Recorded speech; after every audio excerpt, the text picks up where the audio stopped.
Bismillahirrahmanirrahim. Assalamualaikum warahmatullahi wabarakatuh. Apa kabar adik-adik? Mohon maaf ya, karena sesuatu hal daripada kita tertinggal, maka saya buat tayangan materi ini. Dan kalau terlihat tampilannya seperti ini, ini share screen-nya agak kurang, maaf, apa namanya, background-nya agak kurang bagus ya, jadi kepotong tuh sedikit, tapi nggak apa-apa ya. Ini semasa di awan. Baik adik-adik, kita akan masuk ke sesi ketiga sebenarnya, tetapi dari sisi materi kita adalah sesi kedua. Dan sesi ketiga ini itu materinya dipadatkan, dicampur atau dikombinasi dengan materi berikutnya, jadi dijadikan satu. Nanti dari rekaman ini juga itu akan terbentuk menjadi part 1 dan part 2, jadi bersambung, tidak apa-apa ya. Oke, baik, sebelum mulai kita berdoa dulu ya. Bismillahirrahmanirrahim. Tadi saya udah ucapkan salam kan ya. Baik, sebelumnya kita berdoa dulu. Bismillahirrahmanirrahim. Semoga ilmunya bermanfaat, semoga apa yang diharapkan itu Allah berikan bimbingannya selalu, Allah mudahkan setiap urusannya, dan dijadikan ilmu yang bermanfaat bagi diri sendiri, bagi banyak orang, dan berkah selalu.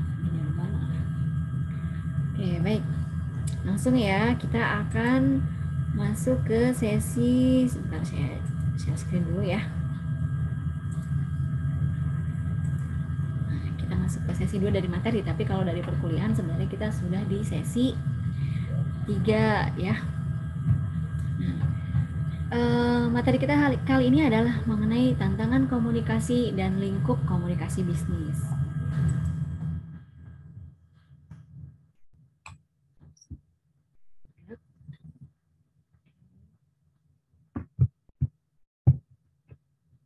Ya, berbicara mengenai komunikasi, masih ingat kan apa sih itu komunikasi? Waktu kita bukan semester, maksudnya sesi yang lalu, komunikasi adalah suatu proses penyampaian dan penerimaan pesan atau informasi di antara dua orang atau lebih dengan harapan terjadinya pengaruh yang positif, karena ada efek tadi ya, ada dampak yang terjadi atau feedbacknya. Jadi ada yang mengatakan itu sebagai efek, ada juga dampak atau feedback, tetapi maksudnya adalah memang pengaruh ya, atau menimbulkan efek tertentu yang diharapkan. Komunikasi adalah persepsi dan apresiasi. Ada 5 komponen penting untuk diperhatikan dalam proses komunikasi. Nah, masih ingat nggak? Yang pertama apa tuh kemarin? Pengirim pesan, sender atau komunikator, ya kan?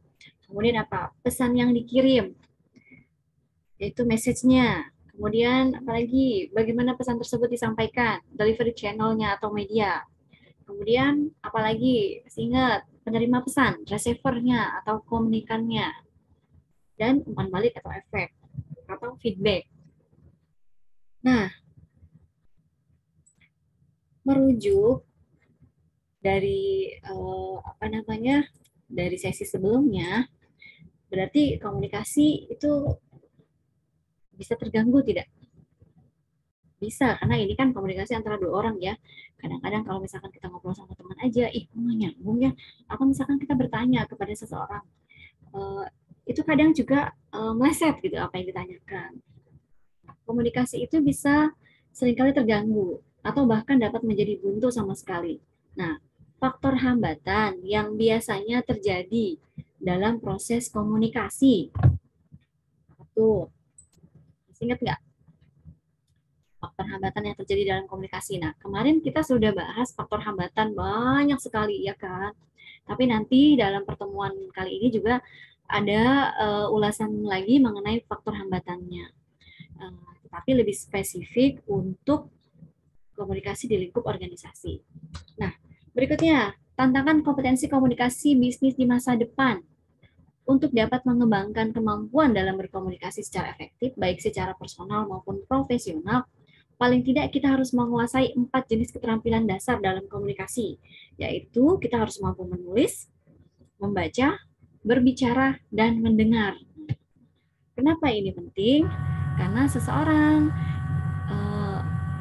yang pandai berkomunikasi, dia juga harus pandai mengungkapkan apa yang ingin disampaikan itu dalam bentuk tulisan. Juga harus pandai membaca kan. Kenapa harus pandai membaca? Membaca dalam hal ini bukan membaca dalam arti apa namanya, dalam konteks bahwa dia memahami substansinya ya, jadi bukan sekedar membaca, tetapi dia benar-benar bisa memahami apa yang tersirat dalam sesuatu bacaan, berbicara, mendengar. Nah, supaya apa? Supaya apa yang disampaikan nyambung, ya enggak? Jadi bisa disesuaikan dengan komunikan dengan receiver yang tepat. Berikutnya, menurut Stephen Covey, komunikasi merupakan keterampilan yang penting dalam hidup manusia. Unsur yang paling penting dalam berkomunikasi adalah bukan sekedar apa yang kita tulis atau yang kita katakan, tetapi karakter kita dan bagaimana kita menyampaikan pesan kepada penerima pesan. Ini kurang P-nya ya, tipe nih. Penerima pesan tidak hanya sekedar mendengar kalimat yang disampaikan, tapi juga membaca dan menilai sikap kita. Jadi, syarat utama dalam komunikasi efektif adalah karakter kokoh yang dibangun dari fondasi etika serta integritas pribadi yang kuat. Nah, maksudnya gimana sih? Nah, maksudnya ketika kita menyampaikan sesuatu, yang lebih berpengaruh itu adalah siapa kita, bagaimana kita, dan apakah kita cukup mencerminkan apa yang disampaikan. Jadi, keterampilan melakukan komunikasi yang efektif akan berperan besar dalam mendukung pencapaian tujuan dari seluruh aktivitas untuk dapat melakukan komunikasi yang efektif.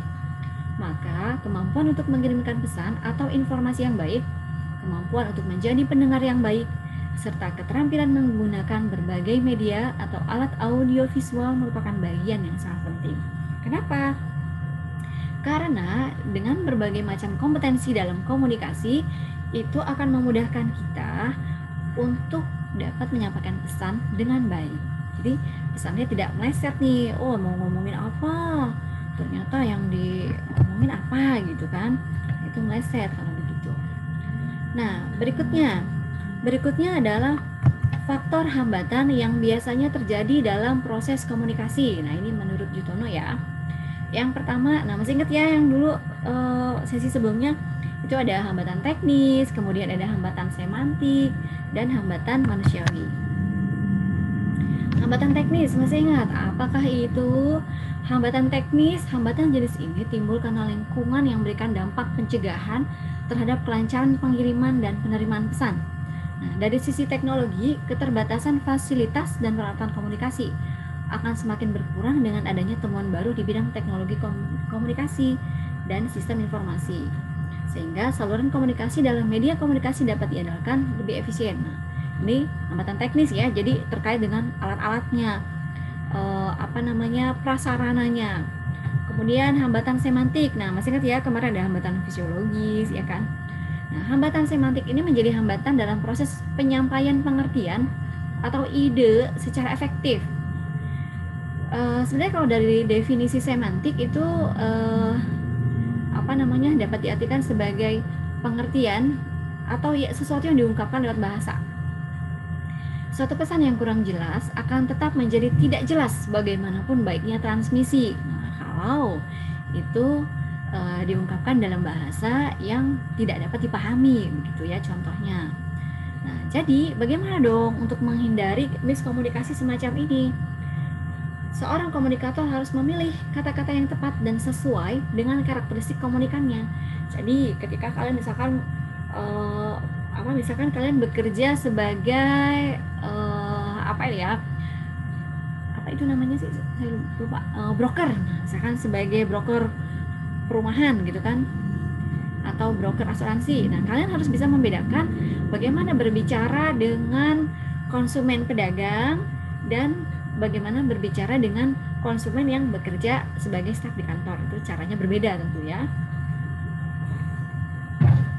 Kalian harus juga dapat mempertimbangkan kemungkinan penafsiran yang berbeda terhadap kata-kata yang digunakan. Jadi ketika ketemu sama pedagang ngomongnya jangan pakai istilah-istilah tertentu.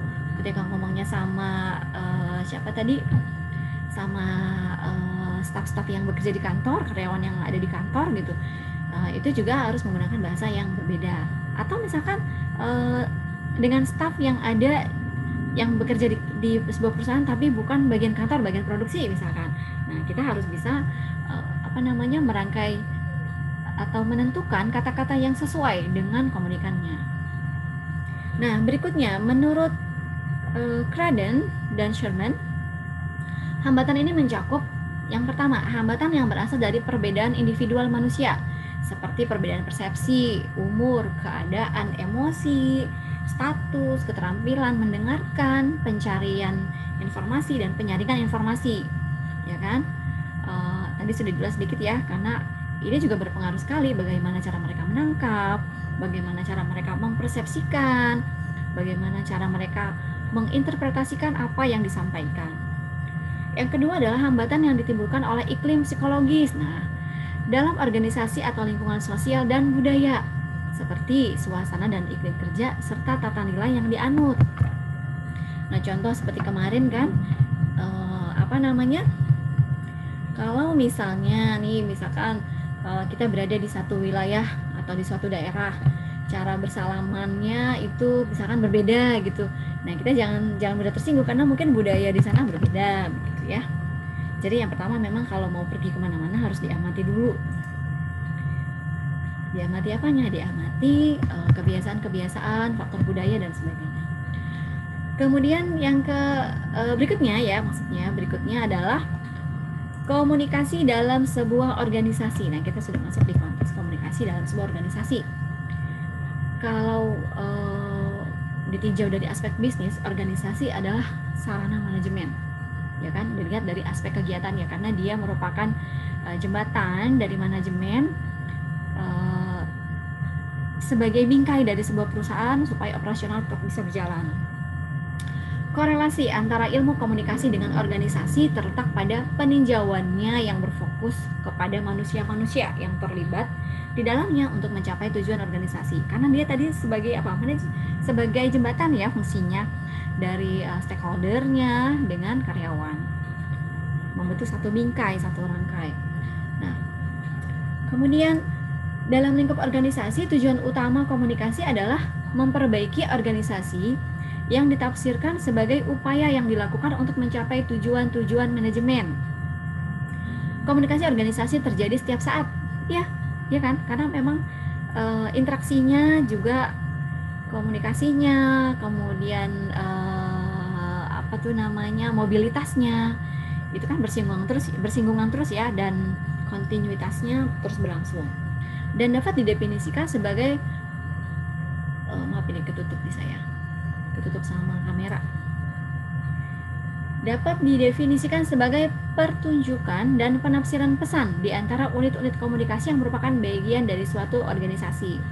Suatu organisasi terdiri dari unit-unit komunikasi dalam hubungan hierarkis antara satu dengan lainnya dan berfungsi dalam suatu lingkungan. Jadi, komunikasi bisnis adalah proses pertukaran pesan atau informasi untuk mencapai efektivitas dan efisiensi produk kerja dalam struktur jenjang, baik ini jenjang atau level, dan sistem organisasi yang kondusif. Nah, dalam kegiatan komunikasi bisnis, pesan hendaknya tidak hanya sekedar informatif, yaitu agar pihak lain mengerti dan tahu. Nah, tidak sampai di situ, tapi juga harus persuasif, agar pihak lain bersedia menerima suatu paham atau keyakinan atau melakukan suatu perbuatan atau kegiatan. Jadi memang ada impactnya, ada tindakannya. Jadi tidak hanya pesan itu misalkan dituliskan atau disampaikan buanglah sampah pada tempatnya atau self service gitu. Biasanya di kantor kan suka gitu ya, self service. Jadi kalau misalkan habis makan atau menggunakan peralatan untuk membuat kopi atau membuat mie misalkan di kantor, kemudian cuci sendiri, bersihkan sendiri, taruh lagi ke tempatnya lagi gitu kan, ke tempat menaruh peralatan tadi. Nah, kalau hanya disampaikan sekedar tahu, self service, tanpa ada pendekatan persuasi, mereka hanya cukup mengerti dan tahu saja, tetapi tidak ada impact dari tindakan yang diharapkan. Gitu. Oke. Baik, berikutnya. Nah, 7 syarat dalam komunikasi ini dikenal dengan 7C. Dalam proses komunikasi, semua pesan atau informasi yang dikirimkan akan diterima dengan berbagai perbedaan oleh penerima pesan atau informasi, baik karena perbedaan latar belakang, persepsi, budaya, maupun hal lainnya. Makanya sering dengar kan ya, kita samakan dulu persepsinya gitu kan, karena suka beda-beda ya kan, maksudnya ini tapi diinterpretasikan seperti ini, atau bahkan ada beberapa yang mungkin sempat ada gesekan-gesekan karena perbedaan persepsi tadi. Untuk itu satu pesan atau informasi yang hendak disampaikan sebaiknya memenuhi 7 syarat ini. Yang pertama apa? Yaitu completeness, lengkap. Satu pesan atau informasi dapat dikatakan lengkap bila berisi semua materi yang diperlukan agar penerima pesan dapat memberikan tanggapan yang sesuai dengan harapan pengirim pesan. Jadi jangan sampai memberikan pesan itu sepotong-sepotong. Misalkan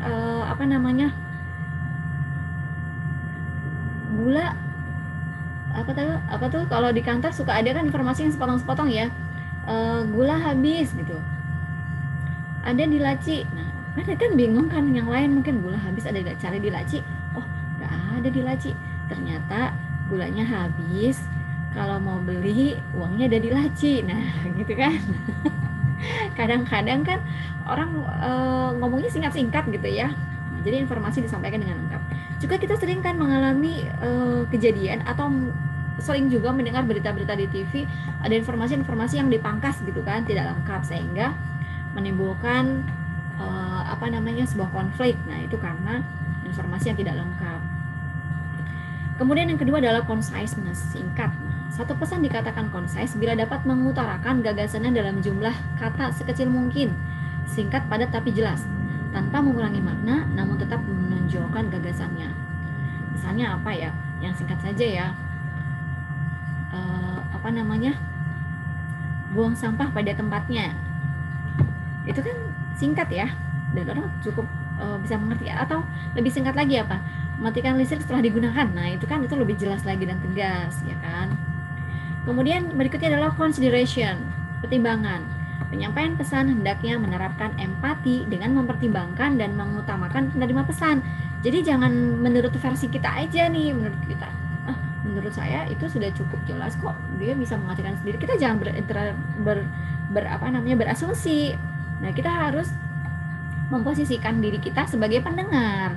Nah, komunikasi yang baik adalah ketika kita dapat menempatkan diri kita sebagai, yang pertama, sebagai pendengar yang baik dulu. Nah, kalau di posisi mereka, apakah itu bisa ditangkap dengan baik? Apakah pesannya sudah sampai? Atau mungkin justru akan menciptakan misunderstanding?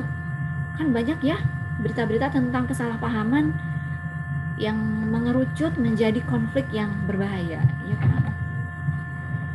Ya, berikutnya ini adalah concreteness atau konkret. Penyampaian pesan hendaknya disampaikan dengan bahasa yang gamblang, pasti dan jelas. Jadi jangan ambigu. Misalkan gini,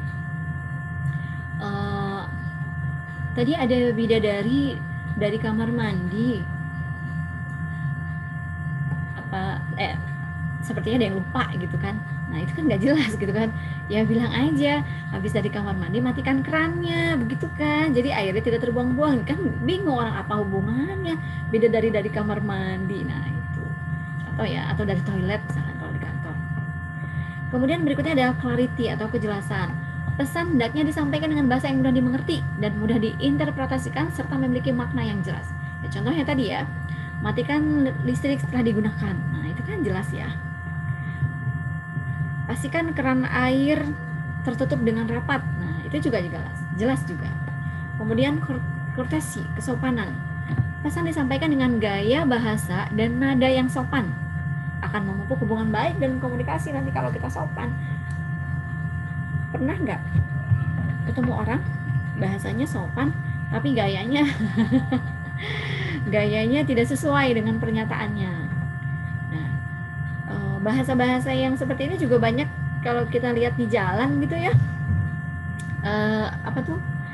Bahasa-bahasa misalkan yang buang sampah di sini orang gila gitu. Wah, dia kan.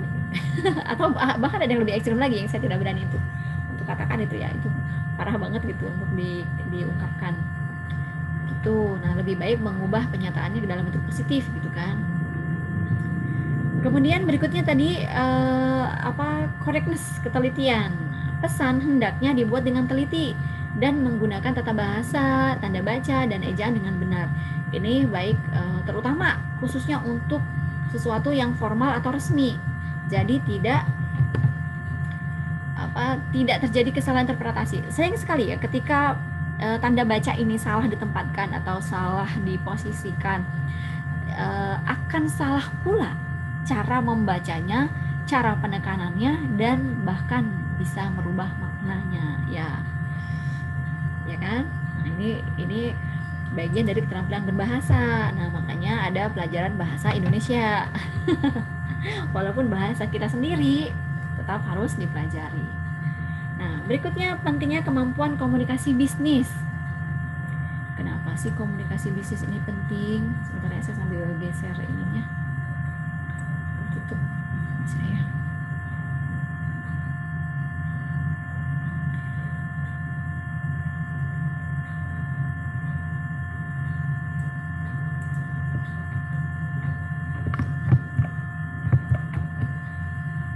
Tantangan seorang manajer di masa depan relatif akan semakin sulit, yang menuntut kemampuan untuk mengkomunikasikan ide, gagasan, dan tujuan dalam lingkungan organisasi, serta bagaimana dia menyampaikan produk atau jasa yang dimilikinya kepada pelanggan, kepada stakeholder, kepada semua orang yang akan bekerja sama dengan perusahaannya, vendor misalkan.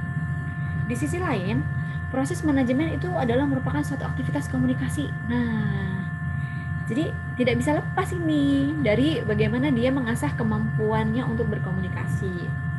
Komunikasi yang baik itu akan menciptakan keharmonisan ya, dan ikatan yang kuat. Terdapat 6 kendala yang mungkin muncul saat manajer mengkomunikasikan bisnis organisasi. Nah, yang pertama, struktur komunikasi yang buruk. Struktur komunikasi yang buruk adalah esensial yang menentukan baik buruknya komunikasi bisnis. Kok begitu? Iya, tidak penting apakah audiensinya hanya 1 orang atau ribuan orang, atau sekalipun bising di lingkungan bisnis dan pemasaran, maka pesan yang disampaikan itu tetap harus bisa dimengerti dan bisa didengar.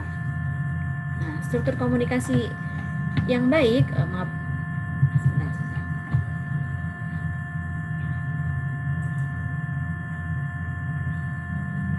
itu harus mencakup pembukaan. Jadi ada polanya nih. Ada pembukaannya, tidak tiba-tiba ya kan. Kemudian ada isi yang disampaikan dan ada penutupnya. Jadi tidak tiba-tiba kesimpulan. Atau tidak hanya dibuka tapi lupa ditutup, apalagi lupa disampaikan isinya gitu. Yang kedua adalah penyampaian yang lemah. Tidak menjadi masalah apakah pesan itu penting atau impresif. Namun apabila disampaikan tanpa sentuhan yang kuat, hasilnya tidak akan dapat meyakinkan orang lain sesuai harapan. Di samping itu, meskipun telah dilakukan sentuhan yang sudah tepat, ternyata seringkali masih memerlukan waktu untuk mendapatkan respon. Maka dengan demikian, pesan yang kuat tidak boleh seperti lawakan yang lucu. Ini harus menyentuh, telak, dan tidak sekedar mengelus atau mengingatkan. Contoh, waspadalah. Masih ingat kan itu zaman-zamannya RCTI Bang Nafi, ya, waspadalah. Apa tuh saya lupa tuh kelanjutannya ya. Masih ingat lah ya kalian. Jadi ketika menyampaikan itu memang ekspresinya dan penekanannya benar-benar menyentuh, kemudian tegas, telak. Kemudian yang ketiga adalah penggunaan media yang salah. Nah, perlu untuk mempertimbangkan siapa, dari kalangan atau status sosial mana, dan karakteristik unik lain dari sasaran yang kita tuju, sehingga kita dapat memilih media yang tepat. Jika pesan yang disampaikan sangat kompleks, berikan ruang agar audiens kita mencerna pesan tersebut supaya lebih leluasa. Contoh nih, misalkan kita sudah menyampaikan sesuatu, bagaimana Bapak dan Ibu, apakah penawaran saya cukup menarik? Mereka masih bingung. Tadi tuh barusan ditawarin bagaimana cara mencicil DP, bukan mencicil rumahnya lagi ya, DP rumahnya, baru DP-nya aja udah dicicil. Tapi mereka masih bingung, masih mencerna. Itu kok bisa ya gitu kan. Nah, jangan langsung tiba-tiba ditembak gitu ya. Berikan waktu dulu untuk mencerna. Kemudian setelah itu, dan waktu mencernanya sesuaikan dengan kecepatan mereka. Jangan baiklah 5 menit lagi kita kita ambil keputusan siapa yang tercepat. Wah, itu apa namanya, nanti yang ada malahan zong, ya kan. Beri waktu dulu untuk mencerna sesuai kecepatan mereka, apa namanya, sesuai apa, kita bisa estimasi ya daya tangkap dari setiap audiens, ya kan, dari setiap receiver, baru kita buat kesimpulannya atau kita pertegas ke dalam sebuah kesimpulan penutup. Kemudian yang keempat, pesan yang campur aduk. Pesan yang campur aduk hanya akan menimbulkan kebingungan atau bahkan cemooh dari audiens, seperti larangan memberikan hadiah kepada klien, tapi pada saat yang sama memberikan pengecualian untuk klien baru atau pelanggan VIP yang berpotensi besar. Nah, contoh nih, misalkan dilarang memberikan hadiah dalam bentuk apapun gitu kan kepada petugas kami. Nah, tapi kemudian di satu sisi ada nih yang bawain makanan. Nah, itu kan ditangkap oleh yang lain. Nah, katanya nggak boleh ngasih hadiah dalam bentuk apapun, tapi dia bawain makanan. Terus ketika ditanya, oh enggak, ini aja kok, apa namanya, sekalian aja, tadi lebih belinya jadi dibagi-bagi sekalian. Nah, itu kan jadinya bias kan, jadi rancu. Berikutnya yang kelima adalah salah audiens. Nah, ini juga sering terjadi ya. Topik yang dipilih hendaknya relevan sesuai dengan ekspektasi audiens. Audiensnya berharap mendapatkan solusi atau jalan keluar dari persoalannya. Misalkan, aduh saya sulit sekali nih membayar hutang gitu kan. Nah, terus yang disampaikan itu bukan solusi bagaimana bisa cepat lunas hutang gitu. Ini yang paling sering ya. Tetapi solusi bagaimana bisa badan sehat, kemudian tubuhnya juga kuat, gizinya seimbang, kan gak nyambung gitu kan. Oke, berikutnya adalah lingkungan yang mengganggu. Nah, lingkungan yang mengganggu jelas merupakan kendala dalam komunikasi, sehingga pesan yang disampaikan tidak akan diterima dengan optimal. Seperti misalkan suara narasumbernya kurang terdengar gitu kan. Kemudian ada suara keras dari ruangan lain, atau ada suara sirine ambulan, bunyi handphone, bisa kan? Sedang ada acara muhasabah nih atau acara renungan suci, tiba-tiba ada suara alarm, krik krik krik krik. Aduh, lagi sedih-sedihnya, maksudnya lagi refleksi gitu kan. Suara alarm, ya ampun, udah gitu alarmnya lucu lagi. Bagaimana coba? Bisa dibayangkan ya. Nah, seiring dengan perkembangan teknologi dan sistem informasi, komunikasi berkembang menjadi satu bisnis tersendiri. Perkembangan sistem informasi dan teknologi mempercepat proses globalisasi, sehingga proses komunikasi terjadi setiap saat tanpa henti dan berlangsung pada saat yang hampir bersamaan di seluruh belahan dunia. Informasi dengan cepat mudah tersebar dan menyebar, bahkan nyaris tanpa penghalang apapun. Dia udah tersebar, tambah nyebar, jadi share lagi begitu kan ya. Ya nggak, biasanya kita dapat informasi begitu ya, kita saling sharing. Perkembangan teknologi yang semakin pesat memungkinkan orang untuk berkomunikasi melalui berbagai macam media. Nah, tantangan ke depan ini bagi kita ya. Ya sebentar, ini belum saya ganti ya.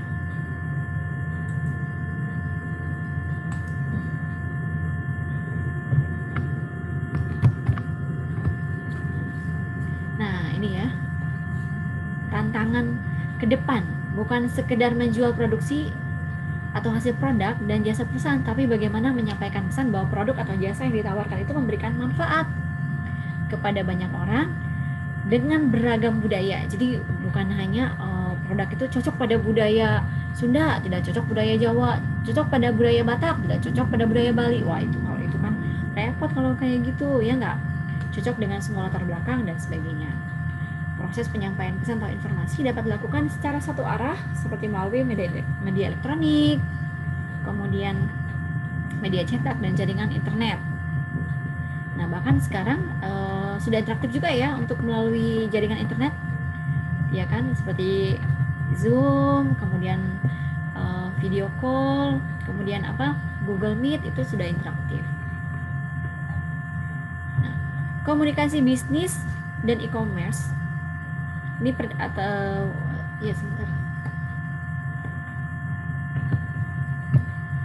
Nah, Komunikasi e-commerce dalam perdagangan ini sebenarnya merupakan kegiatan yang dilakukan manusia sejak awal peradaban. Sejalan dengan perkembangan manusia, cara dan sarana yang digunakan untuk pedagang senantiasa berubah.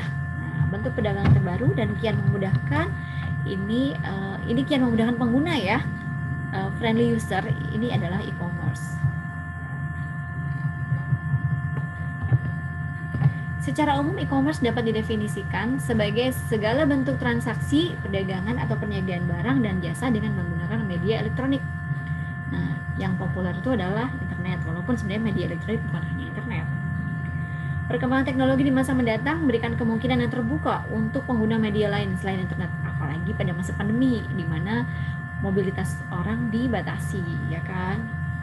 Di dalam e-commerce, para pihak yang melakukan kegiatan perdagangan atau perniagaan hanya berhubungan melalui satu jaringan publik, yaitu public network, yaitu media internet tadi, ya kan? Jadi apa nih e-commerce? Bisa disimpulkan? E-commerce adalah kegiatan bisnis yang menghubungkan perusahaan, konsumen, dan suatu komunitas melalui transaksi elektronik serta perdagangan barang, layanan, dan informasi yang dilakukan secara elektronik juga. E-commerce digunakan sebagai transaksi bisnis antara perusahaan yang satu dengan perusahaan lainnya, antara perusahaan dengan pelanggan, atau antara perusahaan dengan institusi yang bergerak dalam layanan publik. Dapat diklasifikasikan menjadi 3 tipe aplikasi. Yang pertama adalah EMS, Electronic Markets. Apa sih ini? Yaitu sebuah sarana yang menggunakan teknologi informasi dan komunikasi untuk melakukan atau menyajikan penawaran dalam sebuah segmen pasar, sehingga pembeli dapat membandingkan berbagai macam harga yang ditawarkan. Nah, dalam pengertian lain, EMS ini adalah sebuah sistem informasi antar organisasi yang menyediakan fasilitas bagi penjual dan pembeli untuk bertukar informasi tentang harga produk yang ditawarkan. Contohnya apa sih? Nah, banyak ya sekarang, ada Tokopedia, ada Shopee, ya kan? Kemudian Electronic Data Interchange, EDI, adalah sarana untuk mengefisienkan pertukaran data transaksi-transaksi reguler yang berulang dalam jumlah besar antara organisasi komersial. Secara formal, EDI didefinisikan oleh International Data Exchange Association, IDA, sebagai transfer data terstruktur dengan format standar yang telah disepakati yang dilakukan dari satu sistem komputer ke sistem komputer lain dengan menggunakan media elektronik. Nah, ini contohnya apa ini? EDI sangat luas penggunaannya, biasa digunakan oleh kelompok retail besar ketika melakukan transaksi bisnis dengan para supplier dan memiliki standar pengkodean transaksi perdagangan, sehingga mereka dapat berkomunikasi secara langsung dari sistem komputer ke komputer yang lain tanpa memerlukan hard copy atau faktur, sehingga terhindar dari penundaan dan kesalahan yang tidak jelas, mengurangi biaya kesalahan respon dan pengiriman faktur yang cepat dan akurat, serta pembayaran dapat dilakukan secara elektronik. Nah, ini kalau sudah terintegrasi ya dengan EDI. Contohnya itu seperti sistem EDI di ekspor impor. Nah, jadi satu data ya, jadi dia tidak perlu menginput berbagai pertanyaan dari formulir yang sama. Atau misalkan untuk pembuatan NIB, nah, terintegrasi kan. Berikutnya nanti lebih jauh kita bahas soal itu ya. Kemudian internet commerce adalah penggunaan internet yang berbasis teknologi informasi dan komunikasi untuk aktivitas perdagangan. Kegiatan komersial ini seperti iklan dalam penjualan produk dan jasa. Transaksi yang dapat dilakukan di internet antara lain pemesanan pembelian barang, di mana barang akan dikirim melalui pos atau sarana lain setelah uangnya ditransfer oleh penjual. Internet commerce ya. Dan ini seperti yang biasa, sudah banyak yang pakai Shopee. Nah, itu ya pasti udah hafal loh. Termasuk saya juga. Ya, karena kebutuhan ya. Satu kebutuhan, penawarannya juga bagus, ya kan?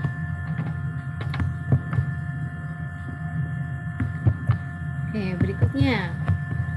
Penggunaan internet sebagai media pemasaran dan saluran penjualan terbukti memberikan keuntungan, antara lain yang pertama, untuk beberapa produk tertentu lebih sesuai ditawarkan melalui internet.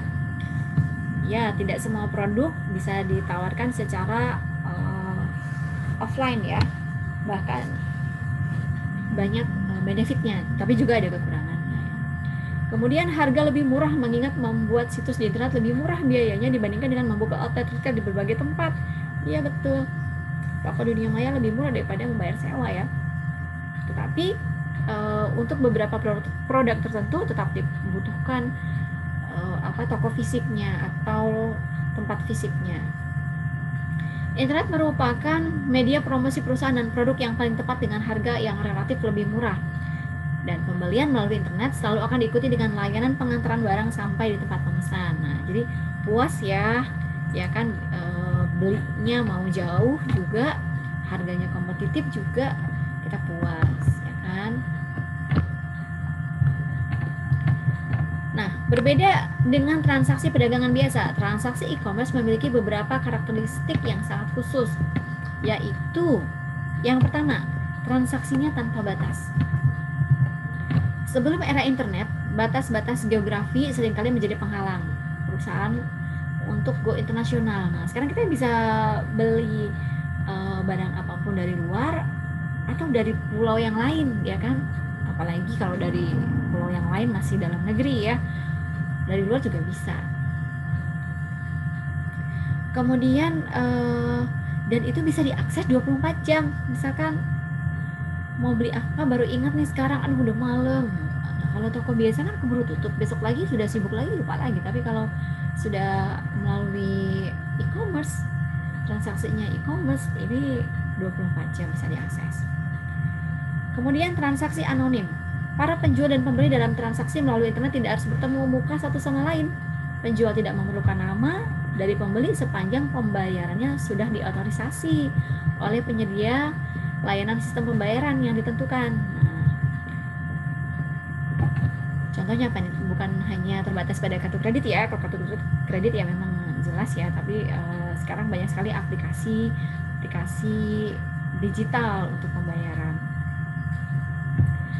Berikutnya, produk digital dan non-digital. Nah, produk digital seperti software komputer, musik, dan produk lain yang bersifat digital dapat dipasarkan melalui internet dengan mendownload secara elektronik.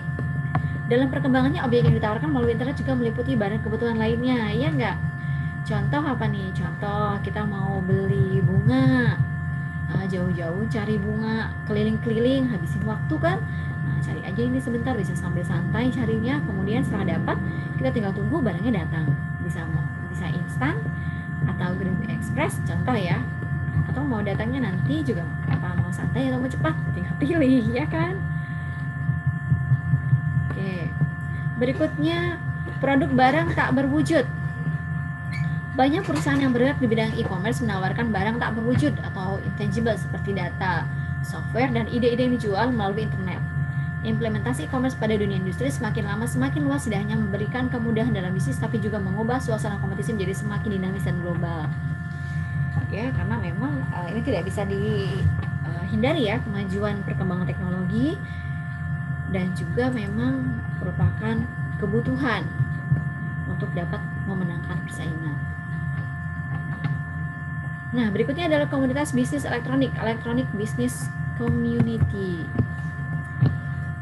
Tadi kan kita sudah singgung soal e-commerce ya kan, kaitannya dengan perkembangan teknologi yang tidak hanya mendukung kelancaran dan keberlangsungan aktivitas bisnis, namun juga menciptakan industri baru dalam komunikasi bisnis, ya enggak? Banyak startup ya, perusahaan startup bidang ini, kemudian banyak sekali penjualan online, bahkan ada juga grup-grup optimalisasi WA, BOW. Saya pernah ikut grup BOW, saya mau tahu seperti apa sih mekanismenya. Sekarang saya lupa nih. BOW itu apa ya? Oh, ini optimalisasi WA, B-nya apa saya lupa ya. Mungkin ada yang jadi alumni di sini, alumni dari BOW. Jadi di sana itu bagaimana mengoptimalkan penjualan melalui WhatsApp. Nah, untuk mendukung aktivitas bisnis ini akan menciptakan industri baru. Nah, penerapan e-commerce telah menciptakan satu komunitas tersendiri yang disebut tadi electronic business community. Dan komunitas ini memanfaatkan cyberspace sebagai tempat bertemu, ya kan, dunia cyber, dunia maya.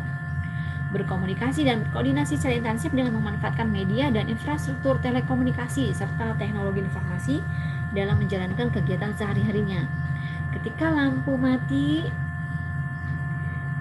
masih bisa kita beraktivitas, bisa selama paket data ada ya. Sekarang apapun dan ini tidak bisa dipungkiri ya, mati gaya ya kalau tidak ada jaringan. Tidak ada paket data, nah mati gaya.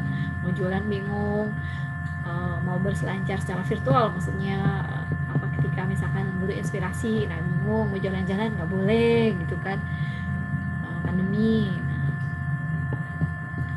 Seperti halnya pada masyarakat tradisional, pertemuan antara berbagai pihak dengan beragam kepentingan secara natural telah membentuk sebuah pasar tersendiri. Nah, kalau pasar kan itu kan tempat bertemunya penjual dan pembeli ya, ada permintaan atau demand dan penawaran atau supply. Dan perkembangan teknologi e-commerce ini, maka transaksi semakin mudah sekalipun keduanya berada pada sisi geografis yang berbeda. Banyak orang yang mengasumsikan bahwa e-commerce dan e-business adalah sama. Nah, e-commerce sama e-business. Nah, istilah e-commerce dan e-business terdengar hampir sama, tapi secara teknis sebenarnya keduanya beda. E-commerce memiliki pengertian yang lebih sempit dibandingkan e-business. Bagaimana maksudnya? E-commerce adalah subperangkat atau bagian dari e-business. Sedangkan e-business memiliki makna yang lebih luas dan menuju kepada penggunaan teknologi untuk menjalankan bisnis yang memberikan hasil atau dampak pada bisnis secara keseluruhan. Istilah e-business mengcover semua area bisnis. E-business terjadi ketika perusahaan atau individu berkomunikasi dengan para klien atau nasabah secara email. Pemasaran dilakukan melalui internet, menjual produk atau jasa melalui internet, baik untuk promosinya juga melalui internet, baik itu produk maupun jasa. Sedangkan e-commerce mengacu pada penggunaan internet untuk belanja online. Nah, itu bedanya. Jadi kalau e-business, e-commerce itu adalah subnya, bagian kecil dari e-business, ya kan? E-business itu cakupannya lebih luas gitu kan, entire enterprise gitu. Kemudian kalau e-commerce tadi apa? Contoh mudahnya adalah seperti belanja online kita, ya kan? Kemudian sampel lainnya, contohnya apa ya? Tadi Shopee, Tokopedia, dan sebagainya.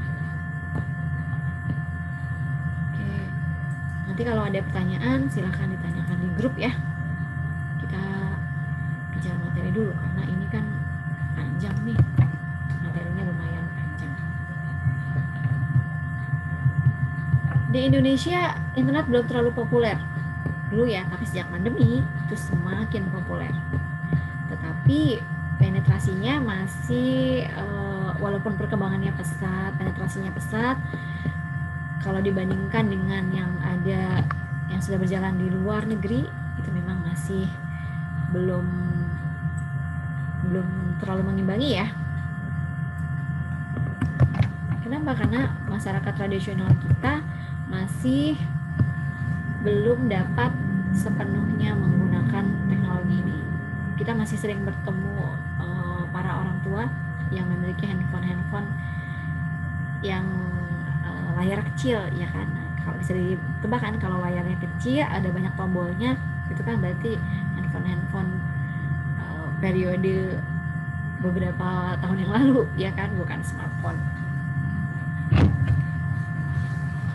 Hampir semua calon konsumen di Indonesia, ini termasuk salah satu kendalanya ya, memiliki keraguan untuk melakukan transaksi di jaringan toko maya.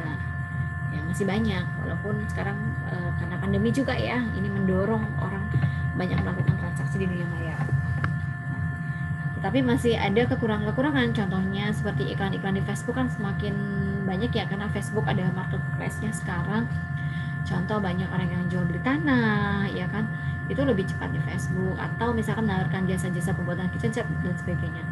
Tetapi juga perlu diwaspadai karena ini ada juga yang jebakan Batman gitu. Nah, masalah kepercayaan pertama, Masalah kepercayaan, takut ditipu, dan sebagainya. Nah, ini memerlukan kewaspadaan ya. Contoh, kalian harus berhati-hati ini ya. Misalkan ada jasa pembuatan kitchen set, diukur, kemudian dia datang mengukur, kemudian berkomunikasi. Nah, kalian harus pastikan workshopnya di mana. Jangan sampai orang yang sudah datang, sudah mengukur, bayar DP, lalu dikejar-kejar hilang. Nah, itu banyak kasus seperti itu. Sudah tidak bisa dihubungi karena tidak pernah tahu di mana tempat workshopnya. Nah, itu makanya tadi seperti pesan dari Bang Napi, waspadalah. Kejahatan bukan karena ada niat dari pelakunya, ya. Tetapi karena ada kesempatan. Nah, jadi tetap waspadalah. Untuk lebih aware dan hati-hati. Masalah yang kedua adalah masalah pembayaran. Nah, itu M-nya hilang ya. Mungkin nggak sengaja kehapus. Mayoritas konsumen meragukan keamanan cara pembayaran yang dilakukan melalui internet. Nah, karena harus bayar dulu, barangnya bayar nanti gitu kan. Nah, tetapi kalau melalui itu kalau melalui Facebook ya kan, karena Facebook kan tidak menjamin si pelaku atau si penjual pembeli ini dalam sebuah sistem keamanan. Beda dengan Shopee ya kan, kemudian Tokopedia dan lainnya yang memang menjamin keamanan pembayarannya gitu by sistem. Kemudian berikutnya adalah masalah info produk. Keraguan ini timbul karena calon konsumen tidak bisa melihat langsung barang yang dijual, selain tidak yakin dengan kualitasnya. Nah, dulu sering sekali terjadi ini pembelian barang online ya, barangnya dan saya sendiri juga pernah dulu ya, saya beli barang online atau apa ya saya lupa.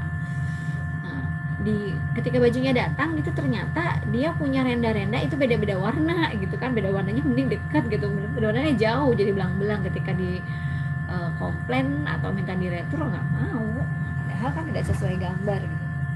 Ya begitulah ya. Tapi sekarang semakin kesini, terutama belanja di marketplace yang memang sudah terpercaya dan punya sistem untuk melindungi konsumen. Nah ini ada ya. Kemudian ada lagi konsep unboxing gitu ya.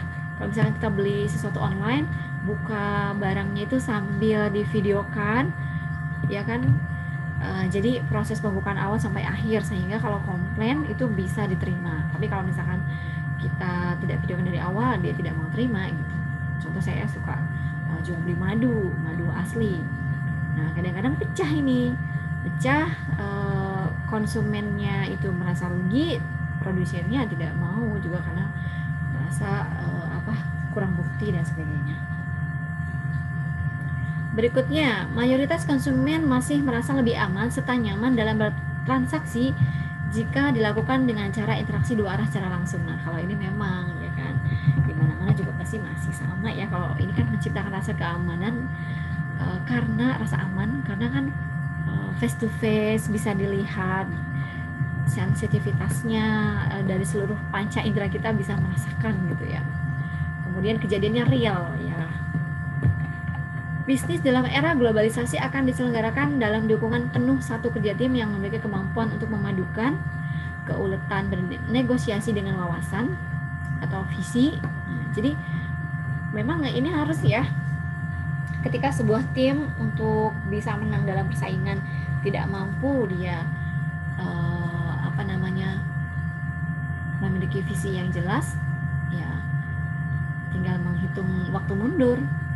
Kemudian kesabaran dan keuletan, karena tidak ada yang instan, semuanya by proses, dan proses yang terus berkelanjutan untuk memperbaiki diri supaya lebih baik lagi. Fleksibilitas dengan fokus. Jadi kalau terlalu kaku juga konsumen tidak suka ya kan. Fleksibilitas dengan fokus, misalkan contoh fleksibilitas dengan fokus itu adalah kalau kita belanja di salah satu marketplace itu kan kita bisa pilih ya pengirimannya mau yang reguler, yang ekspres, atau yang instan, ya kan. Berbagai macam metode dengan berbagai macam pilihan pembayaran, tapi fokusnya satu, barang itu sampai ke konsumen dengan aman. Dan bisnis dalam era globalisasi ini dilakukan dengan melintasi jarak, keanekaragaman lingkungan dan waktu secara cepat dan mudah. Komunikasi bisnis menjadi sangat penting, yaitu kemampuan membaca, menafsirkan laporan dan informasi dari lingkungan. Maksudnya apa? Ketika misalkan suatu perusahaan, jadi saya pernah ngobrol sama para pakar IT, bahkan mereka itu apa ya namanya, marketplace-nya itu secara otomatis ada AI-nya, apa ya namanya, intelligent AI-nya apa tuh saya lupa. Jadi kecerdasan emosional. Jadi sistemnya sudah bisa menganalisa kebutuhan pasar di satu wilayah, satu tempat. Jadi sudah otomatis itu. Misalkan kecenderungannya untuk daerah ini mereka lebih suka produk dengan tipe ini, dengan tekstur seperti ini, sedangkan daerah sana seperti itu. Nah, itu bisa jadi gambaran informasi sehingga segmen pasar bisa lebih mudah terbaca.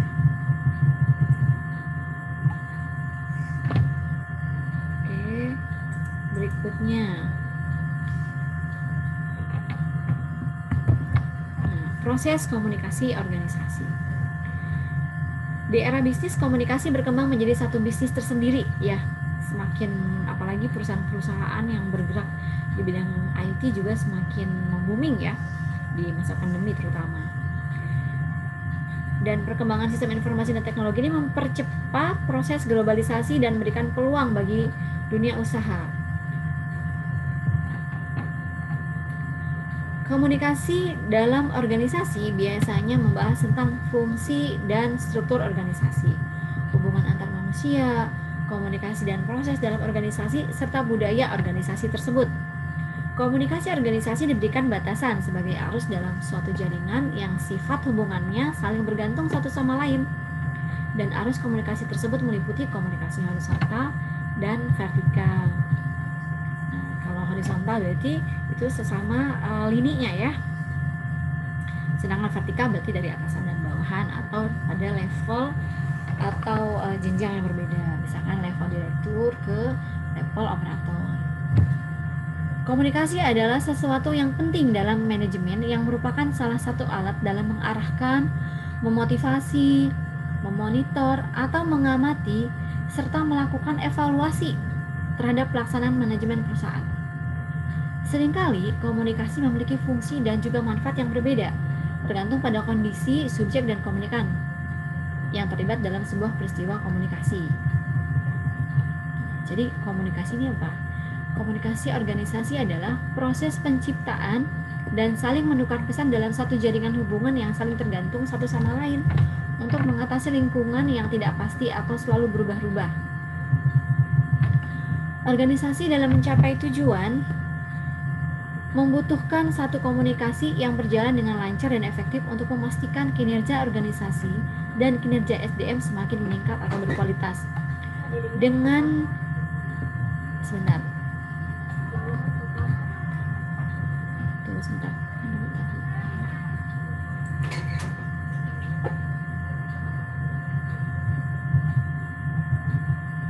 Dengan demikian, sebentar ya.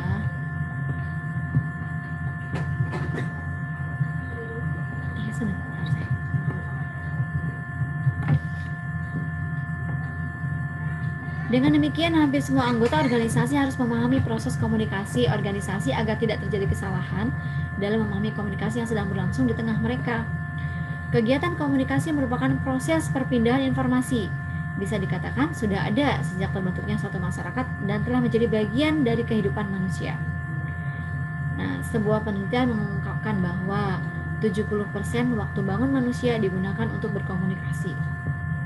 Ya kan? Bangun tidur, sudah makan belum, habis bangun langsung minum, dia langsung berkomunikasi, ya kan? Di satu sisi pada hakikatnya komunikasi adalah fitrah manusia, tidak ada yang tidak berkomunikasi sejak lahir, ya kan? Bayi juga berkomunikasi melalui tangisan. Selama manusia masih mempunyai naluri ingin tahu dan ingin menyampaikan sesuatu kepada sesama, maka itu akan menjadi kegiatan komunikasi. Semakin kompleksnya kehidupan manusia membuat peranan komunikasi semakin tidak terelakkan untuk kepentingan berinteraksi, memecahkan masalah, atau untuk menjalin hubungan baik dengan sesamanya. Demikian pula bila dilihat dari sudut pandang organisasi atau perusahaan sebagai suatu kesatuan sosial yang terdiri dari orang atau kelompok orang berinteraksi satu sama lain untuk mencapai suatu tujuan bersama. komunikasi memiliki peranan yang penting. Salah satunya adalah menjalin hubungan dengan para stakeholder.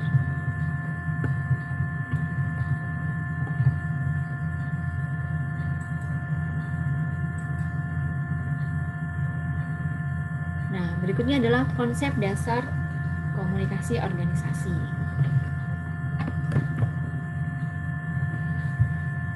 Pemahaman terhadap komunikasi organisasi tidak dapat dilepaskan dari kaitannya dengan berbagai aspek lainnya dari perilaku organisasi secara keseluruhan. Maupun bila dilihat secara lebih jelas lagi, yaitu dalam kaitannya dengan pengkajian antar disiplin ilmu, khususnya ilmu komunikasi dan ilmu administrasi atau manajemen. Perilaku organisasi sudah belajar ya. Perilaku organisasi bertalian dengan bagaimana dan mengapa orang bertindak, berpikir, dan merasa dalam suatu setting organisasi.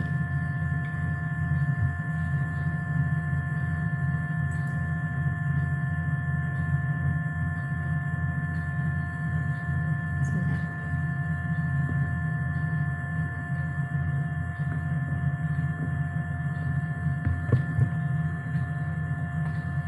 Ini menurut Robbins ya.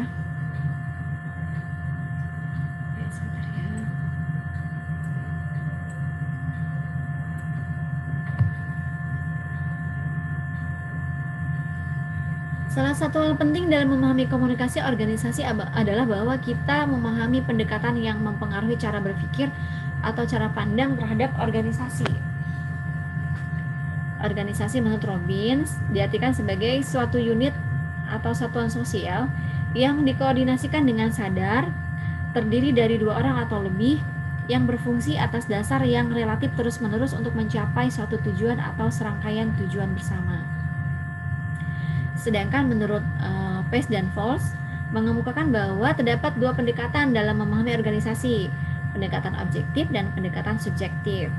Nah, makna objektif ini adalah dalam konteks merujuk pada pandangan bahwa objek-objek, perilaku-perilaku, dan peristiwa-peristiwa yang ada di dunia nyata dan terlepas dari pengamatnya. Sedangkan subjektif menunjukkan bahwa realitas itu sendiri adalah konstruksi sosial. Realitas sebagai suatu proses kreatif yang memungkinkan orang menciptakan apa yang ada di luar sana. Jadi kalau dari sisi pendekatan objektif, organisasi merupakan sesuatu yang bersifat fisik dan konkret dan merupakan sebuah struktur dengan batas-batas yang pasti, sesuatu yang stabil. Istilah organisasi mengisyaratkan bahwa sesuatu yang nyata merangkum orang-orang, hubungan-hubungan, tujuan. Sedangkan dari pendekatan subjektif memandang organisasi sebagai kegiatan yang dilakukan oleh orang-orang terdiri dari tindakan-tindakan, interaksi, dan transaksi yang melibatkan orang-orang. Organisasi diciptakan dan dipupuk melalui kontak-kontak yang terus-menerus berubah yang dilakukan dengan antara orang. Jadi antara orang yang satu dengan yang lain, dan tidak eksis secara terpisah, artinya tidak tidak eksis secara terpisah. Itu maksudnya adalah bahwa mereka memang menunjukkan eksistensi dirinya, tidak terpisah dari orang-orang yang perilakunya membentuk organisasi tersebut. Contoh misalkan supaya lebih mudah dipahami ya, organisasi Senat dengan organisasi LDR ya. Nah, itu mereka memiliki karakteristik yang agak berbeda, ya kan? Walaupun pada umumnya sama gitu, tetapi masing-masing memiliki ciri khas atau kekhasan. Nah, itu jadi eksistensinya ini terpisah. Jadi berdasarkan pendekatan objektif, organisasi berarti struktur, sedangkan jika kalau lihat dari pandangan subjektif, organisasi berarti prosesnya, karena mengorganisasikan perilakunya. Implikasinya, menurut pendekatan objektif, mempelajari organisasi adalah mempelajari keseluruhan bagaimana organisasi dapat beradaptasi dengan cara terbaik terhadap lingkungan untuk mengembangkan diri dan berlangsung hidup. Sedangkan menurut pendekatan subjektif, pengetahuan mengenai organisasi diperoleh dengan melihat perilaku dan apa makna perilaku itu bagi mereka yang melakukannya.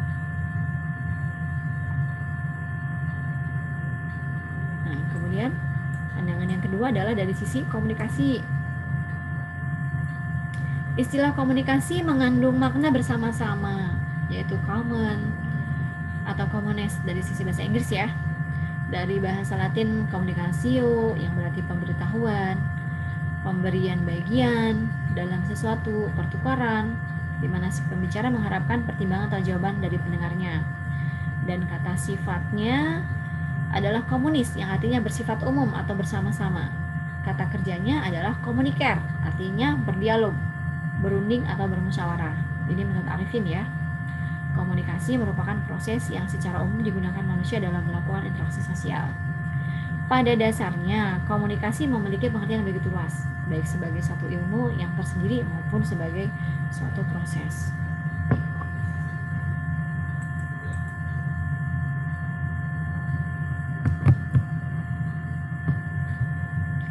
Sedangkan untuk proses komunikasi, nah ini proses komunikasi berikutnya, adalah proses yang menggambarkan kegiatan komunikasi antar manusia yang bersifat interaktif, relasional, dan transaksional, di mana komunikator mengirimkan pesan kepada komunikan melalui media tertentu dengan maksud dan tujuan tertentu. Sejalan dengan pendapat Gibson, proses komunikasi terdiri dari 5 unsur, yaitu komunikator, pesan, perantara, penerima, dan feedback atau balikan. Sedangkan menurut Roswell, orang pertama yang mengajukan model proses komunikasi membuat formula siapa, mengatakan apa, bagaimana caranya, kepada siapa, dan apa hasilnya. Jadi with whom,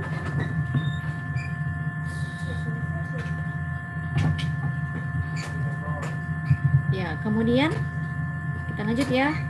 Kemudian menurut Barlow, tadi sudah ya. Menurut Barlow, menggambarkan proses komunikasi terdiri dari 7 elemen, yaitu sumber komunikasi, pengkodean, pesan, saluran, pendekodean, penerima, dan umpan balik.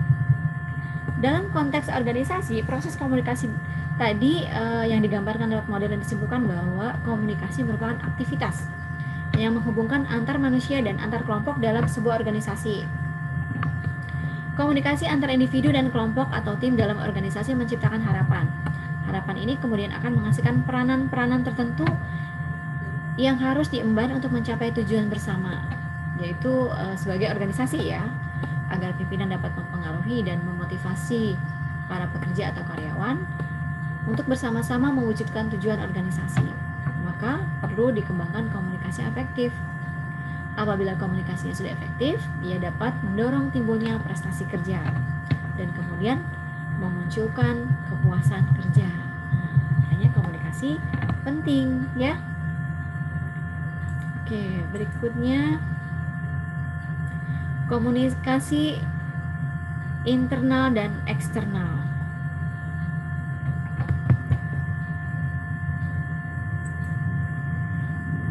Menurut Zelko dan Dance dalam Ashifa mengatakan bahwa komunikasi organisasi adalah suatu sistem yang saling bergantung satu sama lain yang terdiri dari komunikasi internal dan eksternal. Ada beberapa definisi komunikasi internal yang disampaikan oleh para ahli. Salah satunya definisi komunikasi internal disampaikan oleh Frank dan Bromwell. Menurutnya, komunikasi internal adalah transaksi atau interaksi antara individu dan kelompok di berbagai tingkatan dan dalam berbagai bidang spesialisasi. Transaksi atau interaksi ini dimaksudkan untuk mendesain ulang atau merancang organisasi dan mengkoordinasikan kegiatan sehari-hari. Definisi komunikasi internal yang lebih sederhana disampaikan oleh Buffet dan Theo dalam Kala. Menurutnya, komunikasi internal adalah pertukaran informasi dan ide yang terjadi di dalam organisasi.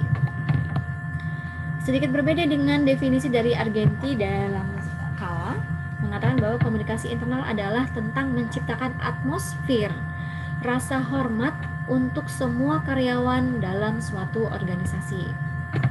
Kemungkinan yang datang dari manajemen harus langsung dilakukan dari suatu manajer ke manajer berikutnya, dari pengawas ke karyawan. Tetapi ketika perusahaan tumbuh menjadi perusahaan yang lebih besar dan lebih kompleks, hal ini seringkali menjadi lebih sulit. Maka dari itu diperlukan komunikasi internal yang baik di dalamnya.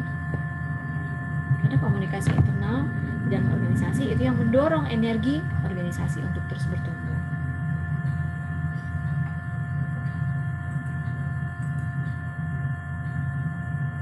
Nah, berikutnya kita masuk di komunikasi kepenyediaan, supervisory communication. Di dalamnya masih masuk dalam konteks komunikasi internal sebenarnya. Komunikasi internal organisasi sangat kuat, pertukaran gagasan di antara para karyawan dan administrator dalam suatu perusahaan, dalam struktur lengkap dan disertai pertukaran gagasan secara horizontal dan vertikal dalam perusahaan, sehingga pekerjaan dapat berjalan. Ada 4 dimensi komunikasi organisasi. Yang pertama, downward communication, yaitu komunikasi dari atas ke bawah. Merupakan komunikasi yang berlangsung saat orang-orang yang berada di tataran manajemen mengirimkan pesan kepada bawahannya yang ada di bawahan, dan fungsi arah komunikasi dari atas ke bawah ini adalah yang pertama, pemberian atau penyimpanan instruksi kerja. Jadi job instruction, instruksi kerjanya harus apa, mereka harus melakukan apa. Yang kedua adalah penjelasan dari pimpinan tentang mengapa suatu tugas perlu dilaksanakan atau job rational. Yang ketiga, penyampaian informasi mengenai peraturan yang berlaku, prosedur and practice, SOP-nya ya. Kemudian pemberian motivasi kepada karyawan untuk bekerja lebih baik. Setidaknya ada 4 metode dalam penyampaian informasi kepada para pegawai menurut level. Yang pertama adalah metode tulisan, kemudian metode lisan, yang keempat metode tulisan diikuti lisan, yang keempat itu yang ketiga ya, kemudian yang keempat adalah metode lisan diikuti tulisan. Jadi penyampaian informasi itu pertama tulisan dulu, misalkan diinformasikan kepada seluruh karyawan toleransi keterlambatan 5 menit gitu kan. Nah, kemudian ada juga yang melalui lisan. Tapi melalui lisan ini ketika misalkan pada saat apel pagi seluruh karyawan, apel pagi itu maksudnya meeting pagi ya kan, untuk mereview setiap bagian, progres setiap bagian. Atau melalui tulisan diikuti lisan, jadi sudah ada tulisannya lalu disosialisasikan atau disampaikan kembali. Atau metodenya lisan lalu diikuti tulisan, jadi diungkapkan secara lisan kemudian dibakukan menjadi sebuah peraturan. Contohnya seperti itu. Kemudian berikutnya adalah upward communication, komunikasi dari bawah ke atas. Merupakan komunikasi yang terjadi pada saat bawahan mengirim pesan kepada atasannya. Fungsi arah komunikasi dari bawah ke atas adalah 1. Penyampaian informasi tentang pekerjaan ataupun tugas yang sudah dilaksanakan. Ada tipe sedikit ya. Yang kedua, penyampaian informasi tentang persoalan-persoalan pekerjaan ataupun tugas yang tidak dapat diselesaikan oleh bawahan. Nah, ini. Jadi ini lebih cenderung seperti progress report ya kan. Sebagai review dari para manajer hasil kerja dari bawahannya. Yang ketiga, penyampaian saran-saran perbaikan dari bawahan. Yang keempat, penyampaian keluhan dari bawahan tentang dirinya sendiri maupun pekerjaannya. Komunikasi ini menjadi rumit dan menyita lebih banyak waktu, dan mungkin hanya segelintir kecil manajer organisasi yang mengetahui bagaimana cara memperoleh informasi dari bawahan. Sharma mengatakan ada 4 alasan mengapa komunikasi ke atas terlihat agak rumit. Pertama, kecenderungan bagi pegawai untuk menyembunyikan pikiran mereka ya kan, peduli takut dimarahin, akhirnya laporannya bagus-bagus aja begitu kan.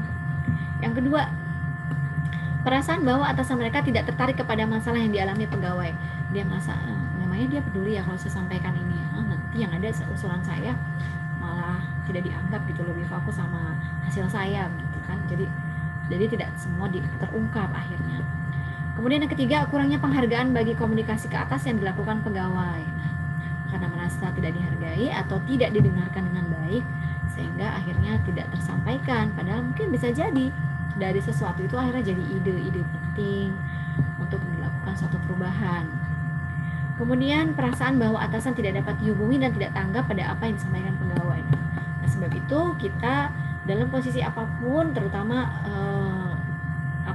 kalian ya, kalau mau jadi seorang manajer atau pemimpin, karena setiap kita sebenarnya adalah pemimpin, tetapi tidak semua pemimpin muncul ke permukaan, hanya orang-orang terpilih.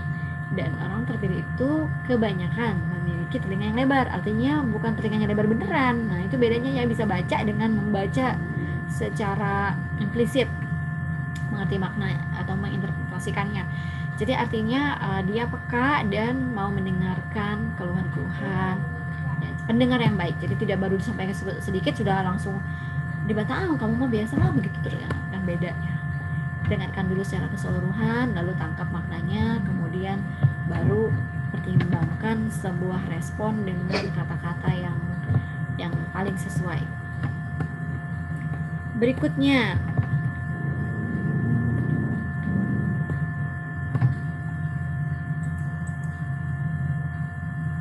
horizontal communication merupakan komunikasi yang berlangsung di antara para karyawan ataupun bagian yang memiliki kedudukan yang setara. Fungsi arus komunikasi horizontal ini adalah memperbaiki koordinasi tugas. Ini horizontal ya, dia antar sejawat atau yang posisinya sama, di level yang sama. Yang kedua adalah upaya pemecahan masalah, saling berbagi informasi, upaya pemecahan konflik, dan membina hubungan melalui kegiatan bersama. Kemudian interline communication. Interline communication merupakan suatu tindakan komunikasi untuk berbagi sebuah informasi. Berbagi ya, maaf ini tuh, melewati batas-batas fungsional. Spesialis staff biasanya paling aktif dalam berkomunikasi karena biasanya tanggung jawab mereka lebih berhubungan dengan jabatan fungsional. Sebab adanya komunikasi lintas saluran yang dilakukan spesialis staff dan orang-orang lainnya yang perlu berhubungan dalam perintah lain. Dibutuhkan kebijakan organisasi untuk membantu atau membimbing komunikasi lintas saluran. Contohnya apa? Misalkan bagian pengadaan barang dengan staf-staf yang lain, kemudian bagian GA di HRD, General Affair, bagian umum, untuk mengcover kebutuhan-kebutuhan seluruh karyawan, apakah itu ATK dan sebagainya. Ini posisi contohnya di sana ya. Interline communication. Ada dua kondisi yang harus dipenuhi dalam menggunakan komunikasi lintas saluran. Setiap pegawai yang ingin berkomunikasi melintas saluran harus meminta izin terlebih dahulu dari atasan langsungnya. Nah, jadi mereka memang contoh tadi misalkan bagian bagian marketing atau bagian penjualan, ketika misalkan ATK kurang, dia tidak bisa main tiba-tiba minta saja gitu ke bagian GE. Misalkan ATK-nya habis dan sebagainya, jadi harus mengikuti prosedur dulu, tahapan-tahapannya ya. Setiap pegawai yang terlibat dalam komunikasi lintas saluran harus memberitahu hasil komunikasinya kepada atasannya.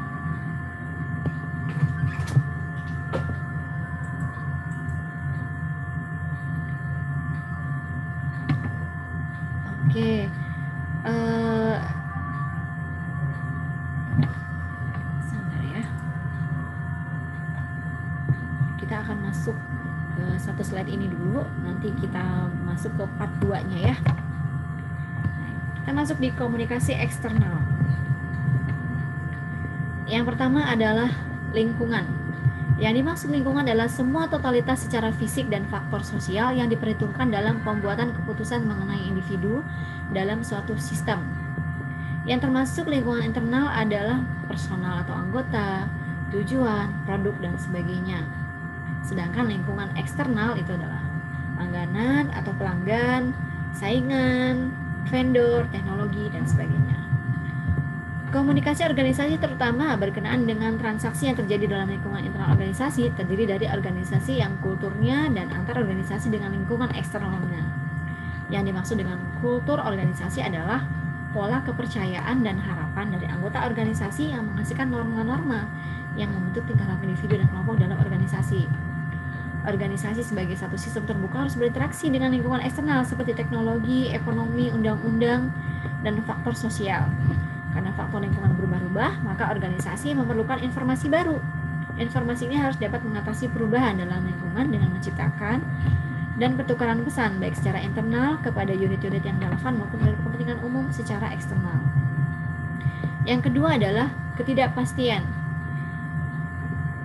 yaitu perbedaan informasi yang tersedia dengan informasi yang diharapkan. Ada gap sehingga terjadi ketidakpastian. Misalnya, organisasi Karang Taruna memerlukan informasi tentang undang-undang tentang nafza untuk disosialisasikan kepada anggotanya. Kalau informasi tersebut didapatkan, maka tidak masalah. Tapi kalau informasi itu tidak didapatkan, maka terjadi ketidakpastian. Untuk mengurangi faktor ketidakpastian ini, organisasi menciptakan dan menukar pesan di antara anggota, melakukan satu penelitian pengembangan organisasi, dan menghadapi tugas-tugas yang kompleks dengan integrasi yang tinggi. Ketidakpastian dalam satu organisasi juga disebabkan oleh terjadinya banyak informasi yang diterima daripada sesungguhnya diperlukan untuk menghadapi lingkungannya. Jadi, ketidakpastian dapat disebabkan oleh terlalu sedikit informasi yang didapatkan atau juga karena terlalu banyak yang diterima. Jadi harus sesuai porsinya, ya. Tidak terlalu banyak, tidak terlalu sedikit. Oke, baik, kita cukupkan dulu pertemuan sesi part 1-nya. Nanti kita sambung lagi dengan part 2. Sampai ketemu pada part 2-nya. Kita akhiri sampai di sini dulu ya. Nanti nyambung lagi part 2-nya. Assalamualaikum warahmatullahi wabarakatuh.